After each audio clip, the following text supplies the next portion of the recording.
Decency मंगाइए और D1 D2 D3 D4 D5 D6 D8 D10 अपने यहाँ से बनाइए। ठीक है, अपने यहाँ से। अब तो बनाना आता है 1:9 का रेशियो फॉलो करता है, कोई 1:47 का फॉलो करता है, कोई डायरेक्ट।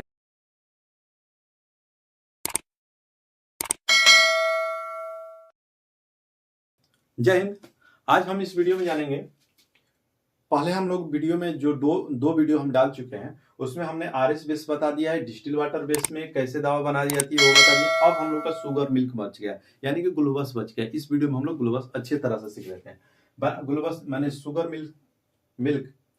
मिल्क विधि, मतलब बनाने का विधि जो है कैसे बनाया जाएगा। तो देखिए, सबसे पहले आपको क्या करना है, सबसे पहले आप एस्प्रेजेरिक एसेंस लेंगे। एस्प्रेजेरिक एसेंस प्योर गाढ़ा होगा। कैसा होगा? प्योर गाढ़ा।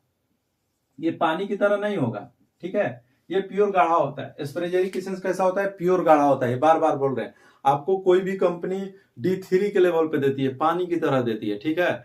कोई कंपनी आपको क्रूड एसेंस देती है, ठीक। आप क्रूड एसेंस ही मंगाइए, बहुत अच्छा रहेगा आपके लिए। क्योंकि देखिए क्या होता है ना, कभी D3 लेवल पे दे देते हैं, कभी D4 लेवल पे दे देते हैं, पता ही नहीं चलता है यार किस लेवल पे दिया है। लेकिन अपने पास हम लोग बनाएंगे क्रूड एसेंस से, तो हमको भरोसा होगा कि मेरी दवा ऐसे तैयार हुई है और हमको बहुत अच्छा लगेगा, रिजल्ट भी मिलेगा बेहतरीन से, और बहुत भी अच्छा भी लगेगा। जब रिजल्ट मिलेगा तो अच्छा लगेगा ही। तो आप क्रूड एसेंस ही मंगाइए और D1 D2 D3 D4 D5 D6 D8 D10 अपने यहाँ से बनाइए, ठीक है, अपने यहाँ से। तो बनाना आपको आ गया होगा एकदम आसान भाषा में। तो पहले हम लोग क्या करना है, क्रूड एसेंस ले लेना है, D1 क्रूड एसेंस ले लेना है और 1:9 का रेशियो फॉलो करना है। देखिए, अगर कंपनी से भी आप मंगाते हैं तो कंपनी दो तरह से दवा बनाती है। कोई बनाता है 1:9 का रेशियो फॉलो करता है, कोई 1:47 का फॉलो करता है, कोई डायरेक्ट मेथड भी बताते हैं। तो आप उन कंपनियों से पूछ लीजिएगा कि आप किस फॉर्मूला को, किस रेशियो का आप फॉलो किए हैं, उस कंपनी से आपको पूछना होगा।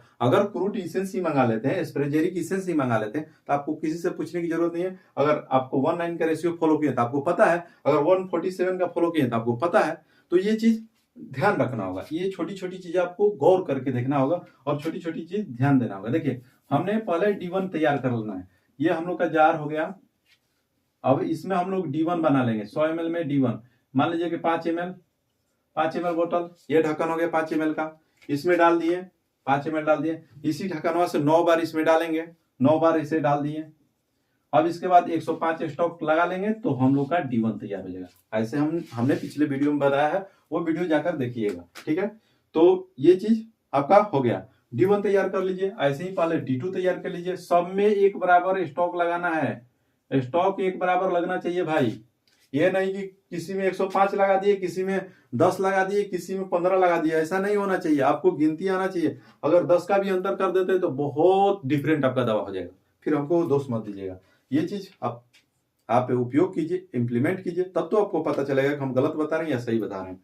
तो पहले आपको इंप्लीमेंट करना होगा, ठीक है। तो ये चीज D1 से बना लीजिए, 1:9 के रेशियो से पहले बना लीजिए। हम 1:9 का रेशियो ही बता रहे हैं आपको, तो इसलिए 1:47 का इसके बाद हम बता देंगे, ठीक है, आने वाले वीडियो में। तो हम लोग D1 तैयार कर लेंगे। अब यहाँ देखिए, एक जार ले लेते हैं। D1 बनाने के बाद एक जार ले लेते हैं, इसमें ग्लूकोज भर देते हैं, ठीक है। ग्लूकोज भर दिए, क्या भर दिए? ग्लूकोज। अब इसको क्या करना है, अब इसको हम लोग 3 पार्ट में बांट देते हैं, 3 भाग में इसको बांट दिए, ठीक, 3 भाग में। अब समझ में नहीं आती यार, लोग क्या करते हैं, आपको जिस डॉक्टर के पास रहिएगा ये फार्मूला बताता ही नहीं है, बहुत छिपाते हैं लोग, बहुत छिपाते हैं।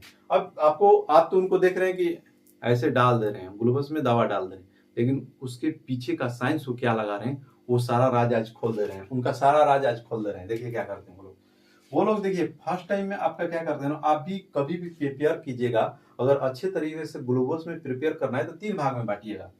पहले D1 को हम लोग इस जार में D1 है, ठीक है। अब इसको क्या करना है कि पहले दिन हमको इतना ही दवा डालना है, ठीक है, इतने को हम पूरी तरह से तर्क कर देना है। फर्स्ट डेज क्या करना है, इतने दूर को एकदम पूरी तरह से तर्क कर देना है, ठीक है, और उसके बाद छोड़ देना है। ये एकदम जो ग्लूकोज होती है एकदम प्योर रूप से एल्कोहल बेस बनाना है भाई, आरएस बेस बनाना है। प्योर रूप से ये आरएस और मेडिसिन एकदम ग्लूकोज में एकदम मिल जाएगा, ऑब्जर्व कर लेगा, ठीक है। उसके बाद हम लोग को 3 दिन का अंतराल रखिएगा। 3 डेज बाद फिर इसमें से डालिएगा। इसमें से क्या डालना है, फिर डालना है। फिर यहाँ का जो होगा ना ये तर्क हो जाएगा। अब नीचे तर्क नहीं होगा, क्योंकि मान लीजिए कि जो जिसमें पानी भर गया, मान लीजिए मिट्टी है, मिट्टी का ही जगह ले लिए, उसमें अगर पानी भर गया तो वो पानी आगे जाती है ना। तो वैसे ही जब ये ग्लूकोज भर गया तो ये ऊपर वाला पानी, मतलब ग्लूकोज में जो आरएस मिला है ये ऊपर वाला का तर्क करेगा, इस बीच को तर्क कर दिया, बीच वाला को अच्छे से तर्क करके 3 दिन तक छोड़ दीजिए, पूरी तरह से ऑब्जर्व कर लेगा। ठीक, उसके बाद 3 दिन का और अंतराल लीजिए, 3 दिन का अंतराल के बाद फिर 3 डेज, फिर 3 डेज ऊपर वाला भाग तर्क कर लीजिए। और मान लीजिए कि S1 बनाए हैं, S1 का पूरी तरह से इसको प्रिपेयर कर दिए, अब किसी को दवा ये दीजिएगा तो बहुत इमेजिंग रिजल्ट देगा आपको, आप सोच भी नहीं सकते कि इतना इमेजिंग रिजल्ट देगा। लेकिन हम लोग आज की दुनिया में भाई डायरेक्ट भी देते रहे, हम भी देते रहे, लेकिन जो जो मुख्य दवा होती है उसको हमने इसी तरह से बनाया है और बहुत अच्छा रिजल्ट मिलती है। जैसे S1 को हम लोग को उपयोग करना है, बहुत ज्यादा बना लेते हैं, S1 खत्म हुआ, बस S1 का ये मेथड तो हम लोग का है, ये है D1 D2 D3 ये सब तो आरएस बेस बना कर रखा हुआ है, ये तो खराब नहीं होगा, बस इसी में से इस ग्लोबस में प्रिपेयर कर दे रहे हैं। और ग्लोबस में प्रिपेयर जब कर दे रहे हैं तो लोगों को देंगे S1 दवा अगर ग्लोबस में, तो बहुत अच्छा रिजल्ट मिलेगा। नहीं तो S1 तो डायरेक्ट भी दे देते हैं लोग, S1 को ऐसे डाले हैं, लीजिए भैया S1 S2 S3 ऐसे ऐसे दे रहे हैं, लेकिन ये ओरिजिनल चीज है।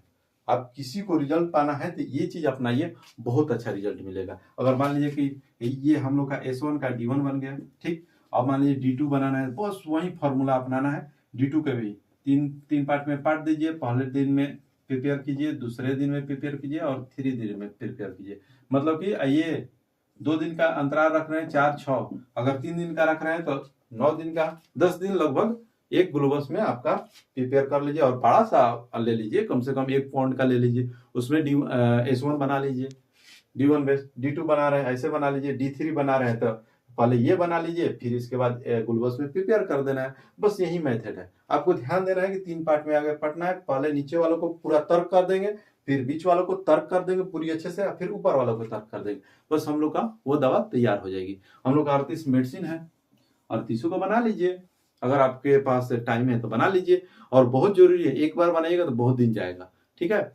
ये यही नियम फॉलो करना है, पहले ये दवा बनाना है, आरएस बेस बना लीजिए। ये डिस्टिल वाटर से नहीं बन सकता है, क्योंकि डिस्टिल वाटर खराब हो जाएगा, ठीक है। तो आरएस बेस में पहले ये बना लीजिए आपका 10 तक, और इसके बाद इसको प्रिपेयर कीजिए। S1 को बनाना है S1 बना लीजिए, S2 को बनाना है S2 बना लीजिए, S10 बनाना है S10 बना लीजिए। इसी मेथड से 3 भाग से बांट कर ये चीज आपको ध्यान रखना होगा। ये होगा हम लोग का मिल्क शुगर बनाने का विधि, ये बेहतरीन विधि है, आप इससे बनाकर अपना फ्रस्टिंग में 4 चांद लगाइए, ठीक है।